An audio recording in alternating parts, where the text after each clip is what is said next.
Hello, everyone. Hello to Dr. Loumia Ferhat. I'm very excited to be speaking with her today. Loumia completed her PhD at Johns Hopkins University in the Humanities and Humanistic Studies, and just learned that she wrote her dissertation on knowledge, different conceptions of knowledge, which could be a different topic for our discussions in the future. She currently works as a consultant, freelance consultant, and I invited her for this conversation. I want to talk a little bit about research, qualitative research, what it means, and maybe we can begin with your general path into qualitative research. When was that point where you decided to call yourself a qualitative researcher? Yeah, thanks you so much, Davood. So for me, actually, not being a professor never crossed my mind.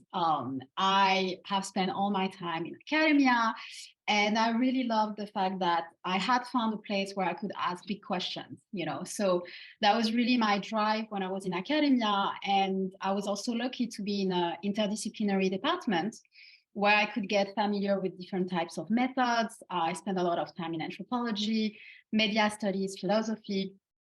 And after my PhD, I got a postdoc in Lebanon.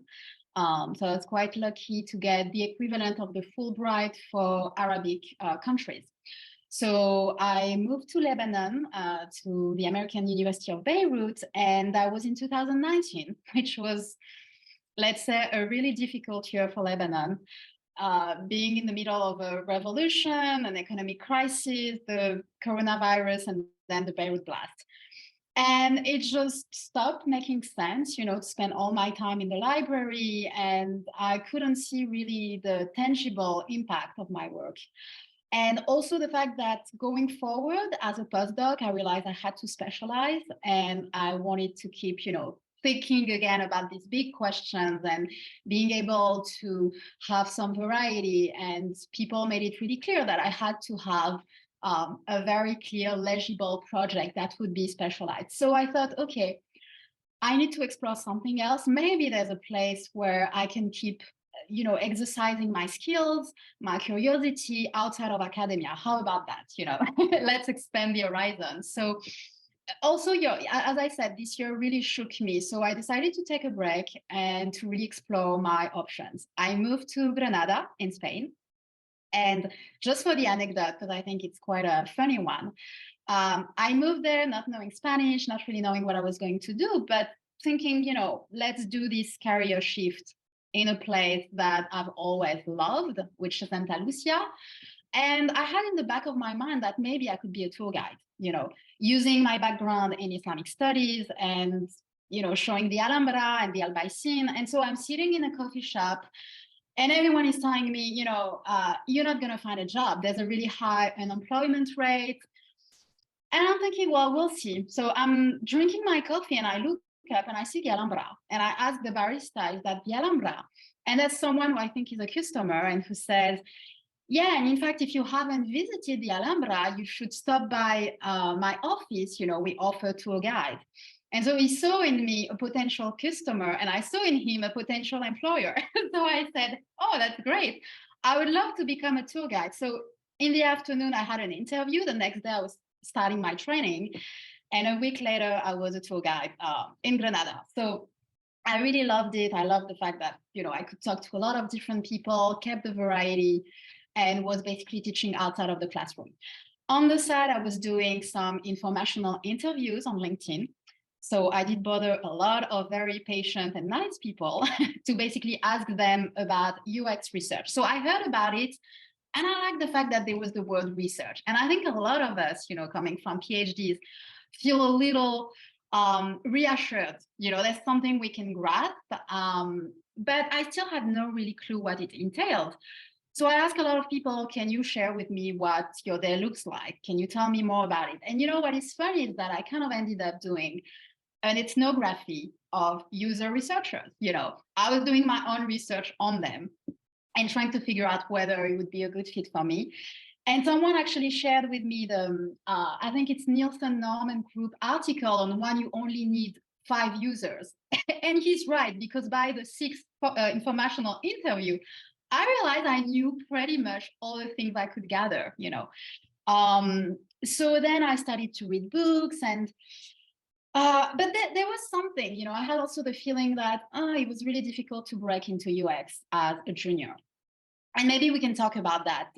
So I ended up interning for a market research company, and that opened doors for qualitative research and UX research. But I'm happy to, delve more into that later.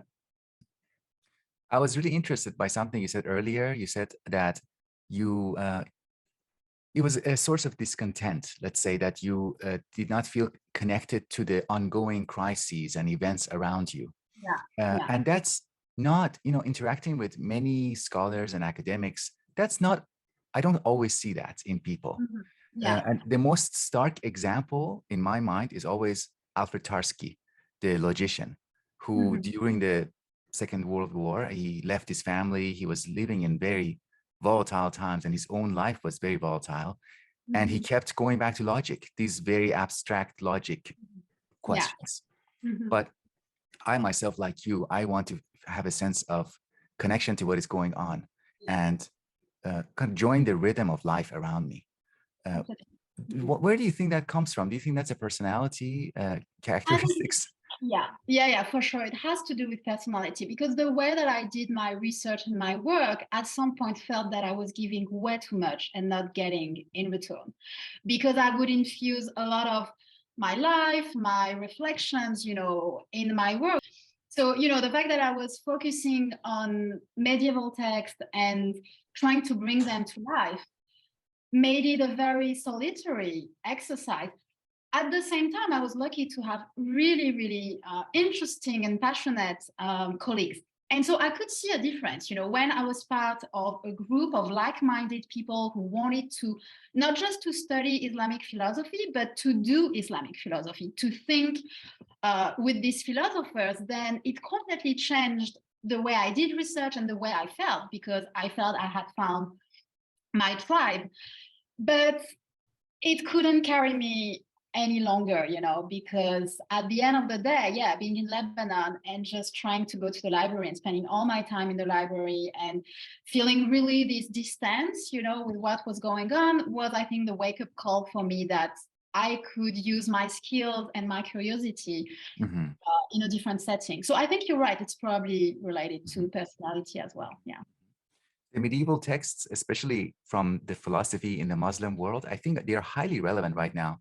So my own background is I was born and raised in Iran. And Mm-hmm. in Iran right now, one of the big questions is how do we rehabilitate the Islam in that region once we depoliticize it, if we ever manage to depoliticize the religion. What is Yeah. there anything left from it? And I think these books, these older thinkers, they continue to provide resources. But anyways, that's a maybe topic for a different time. For another conversation. Yeah. Yeah, going back to your journey into research, UX research industry, how would you describe your unique standpoint once you became familiar, and what happened that you kind of felt it's easier to or more apt to describe yourself as Mhm. a consultant? Do you think that's better, a better description of your position, how you would gather insight or get to know an organization or a group of people or an individual? Um, I think especially for qualitative research and UX, for instance, I would say that, I see the word empathy being thrown around a lot. And I think it's great that people are talking about empathy, but I keep wondering, what are we talking about, And the idea is that you have the ability to put yourself in someone else's shoes. And taking it literally, am I doing that, or am I bringing people in my own shoes? Like, you have to be careful not to project when you are actually trying, to build a connection with people. There's really a balance to strike between listening and giving them the space, to share things by themselves, and then at the same time trying to guide them and create a relation or understand their needs. And, going with the metaphor of the shoes, I would say that I've always been really fascinated with different types of experiences. So since I was a kid, my goal was to have different experiences, different lives, live in different countries. That's also why, for me, interdisciplinarity was something I really valued when I was doing my dissertation, because I like to see things from different perspectives and shift. I think doing also critical theory and philosophy, we are used to shift between different paradigms and different systems of thought. And I really, really value that. And it's something I also do outside of my work. I think it's related to curiosity, but also just the fact that I would love to have so many different lives at once. And in fact, Ghazali, whom I studied, talks about it when he talks about knowledge. It's not just about absorbing knowledge from book text, but it's about becoming different with the type of knowledge that you are learning. So learning is not just something that's cerebral, but it's something that is supposed to be transformative. And I really like this idea. And so in my work, I know that I'm always trying to find a hook. When I'm having a project, I try to connect that with one of my experience, or just a hobby, and at the same time, I try to be careful, not, as I said, not to project or to bring people in my shoes, but basically going back to the metaphor, the idea is to have so many pair of shoes. I have always tried to have many colors, many shapes, many shoes. So then, although I'm not going to be in someone else's shoes, I may have similar shoes, so to speak. Yeah, yeah. Mm-hmm. In your consultation work, if you don't mind me asking, do you work with individuals or with organizations? Do you work with people who are in leadership positions in organizations? Or I'm curious if you could say a little bit about that, because I have questions about that with that kind of relationship. Mm-hmm. So far, I have worked with teams. So as a freelance, I have worked with teams. And like, for instance, my last project, I did the French field work. I was interacting with two different clients. So the firm that hired me, but the client was a big tech company. Mm-hmm. I was invited to the meeting with the client. So it was nice because I could work with other people and at the same time for a company that, was doing really exciting stuff. Yeah, yeah. I ask that because what you're describing is really essential for people who are managing others. Sometimes I've met quite a few people who have power over other people, to manage the careers of other people or reward or punish in different ways, but they are unable to see the situation from their perspective. It's almost like the tour guide example. It's like you take somebody on a tour, you're trying to guide them, and hopefully they will be open-minded, but sometimes they're not interested as much. Maybe they're interested in one or two spots and they already have a prejudice about what they are experiencing. So it is difficult is to work with someone like you. Maybe a person already needs to have a prerequisite open-mindedness. Would you agree with that? And how would you, if there is a barrier, how would you, I'm sure you have methods of kind of there is, I think you're right. You can only go that far. If someone is really not in the right mood or is just not open at that moment, it's quite difficult. But at the same time, I'm glad you brought up the tour guide experience, because what I really enjoyed by doing that was to try to design experience for each customers. They would drop a word and I would be like, oh, I can tap into my knowledge of that and then try to customize the tool for them. Of course, I would take them to the same path that I learned, but I would just change, not the explanation, but focus on different type of things. So I had, it was not infinite, obviously, but I had different variations. And so depending on the conversation, and there are a lot of little, tricks that you acquire. It's almost like leading a conversation in the classroom as well. You ask people to introduce themselves, and then maybe they will realize that they share the same job with someone else. And then they feel also comfortable, within the group to talk with each other, and you have to guide them, and then you try to pick up on what they said. So, okay, they are more interested in that. So I loved it. It's absolutely draining, when you do that, when you do many tours per day, because you have to be so aware of people, of the dynamic, of the interest. So I think you also get it by repetition, Yeah, with repetition, maybe some patterns will emerge and you can rely later on the patterns. Yes. Uh, Mhm. so for beginners who are interested in what you do, what you're doing, and want to get into research, qualitative research, UX, what are some of the basic things that you think they should be aware of? Yeah. Just generally, if somebody meets you and say, that's really interesting what you're doing, I'd like to do that. What are some of the early warnings or like notes that you would give them? I would tell them not to focus necessarily on the title UX researcher, because it's so difficult to break into it as a junior, that if you focus on UX researcher, especially in big tech companies, so nowadays it may be a little less glamorous given all the layoff and it's even more difficult to get a job. But Mhm. last year when I was doing my transition, the epitome of a successful transition from an academic career to qualitative research was basically to be a UX researcher at a big tech company. Right. And I think it created a lot of anxiety among my peers. I was part of a group, online, and it was great because people were mentoring us. But it's nice to have a model because you know that it is possible, but you shouldn't restrain yourself to that path because everyone's path is going to be different. And in my case, for instance, I started to intern in a market research company, a small company, not a big tech company. I was not a UX, but you know what happened? There was one project.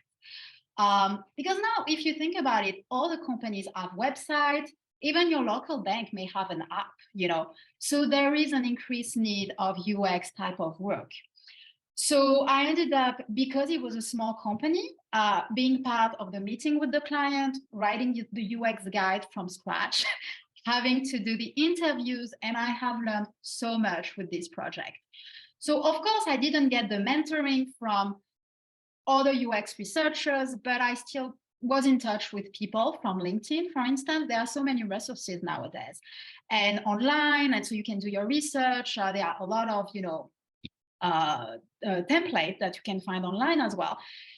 And so I did my first UX project, Hmm. Hmm. and then I kept doing that. And so my internship was, something like 3 months. And then I thought, why not starting as a freelance consultant? And I ended up working with the company of my dream, and I did some UX work for them. So I ended up being a UX without even realizing it, Hmm. what I mean? And so that's what I mean by don't get obsessed with the title and the type, the setting of your work, because then you may miss some opportunities that will lead you to the same destination. Absolutely. Absolutely. I think you're right. And in one of my recent conversations, a person who works as a user experience researcher said that many of the employers who advertise UX positions, they don't have an accurate understanding of what it means and what they expect. Sometimes they expect some computer programming, maybe you should also be a software engineer on the side and things like that. So it doesn't always clarify, and it might even, as you said, restrict the Yeah. possibilities. Yeah, but it is difficult to be, ambiguity is always has its own challenges. But yeah, I think there's a point there that is important that you brought up. You already kind of touched on this. What are some of the misunderstandings or misconceptions in qualitative UX research? Or we can just focus first on one of those two umbrellas. Yeah. Um, I don't know if that would be a misconception per se, but from my experience, I want to say that the most difficult thing for me, at least, was to get familiar with this industry. With the terms. I think someone you invited already mentioned that, but you already have the skills, especially if you're doing a PhD in North America. Usually, you have a lot of different trainings. You learn to talk to different stakeholders, which are the different members of your committee. You learn to be a manager of your project, which is your dissertation. But there are so many things you had to learn and to acquire. So you are already qualified. There will be a lot of people saying, yeah, you are a junior, you don't have the experience. Sure, you don't have the experience in this setting, but the skills, you definitely have them.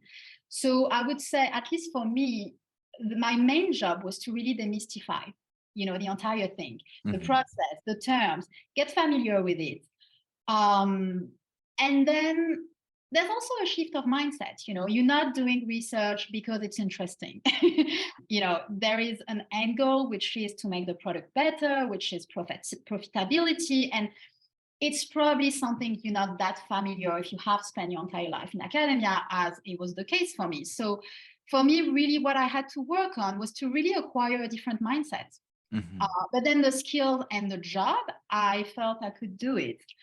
But if you really want to do an even better job, then there's definitely a muscle you need to train, which is to always keep in mind the end goal. So when you're doing your research, okay, what are the stakes? Why does it matter?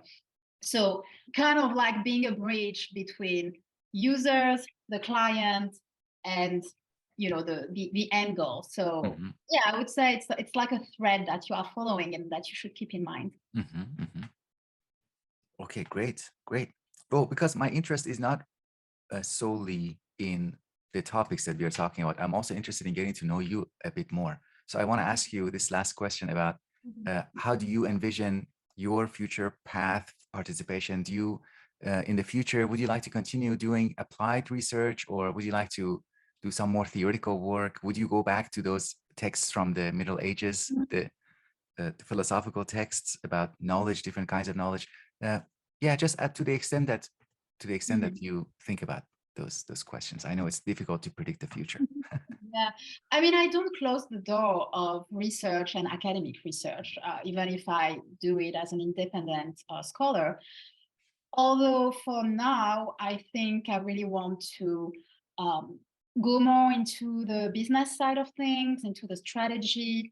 And again, as I said, it's a shift of mindset. And the way I see it is I'm learning right now about different business models, for instance. I think it's still important, even if you are a qualitative researcher, to know who is your client, how do they position themselves, in terms of market, of competition, not only because knowledge, as we have seen, with, the layoff, and not only because knowledge can help you to make sense of what's going on, even in your own, in your field, but also it can help you, with taking the next step. And again, going back to this idea of being in touch with your surroundings. Mhm, So for me, it also goes through knowing more about, the different clients I work with and the business model that they have adopted. And so, yeah, I'm kind of seeing it again as different paradigms, mhm, because a business model is kind of a paradigm. So for instance, right now I'm reading Blitzscaling by Reid Hoffman, the founder of LinkedIn. mhm, And I find it super interesting because it's so counterintuitive, the way they operate. And I think we are at a moment where things are really changing for a lot of startups in the Silicon Valley and for a lot of companies. So I guess it's my way to be more in touch with what's going on. mhm, mhm. I I completely relate to that because there's a lot that is going on in the world, and doing purely academic research in a field, in a specific field for a long time, it is fun. It has its own rewards, but it tends to sometimes isolate us from what else is going on, from the world of business, the world of finance, the markets. This whole uh, Facebook or Meta, the whole Meta layoffs. Um, it was related to the perception of investors. There's a whole world of investors out there that they make decisions, they put pressure on companies and so forth. So it is good to be aware of that. Otherwise, we will just be like shocked, and Mhm. it comes out of nowhere, the big events like that. Yeah, yeah, yeah. Well, Lumia, thank you so much.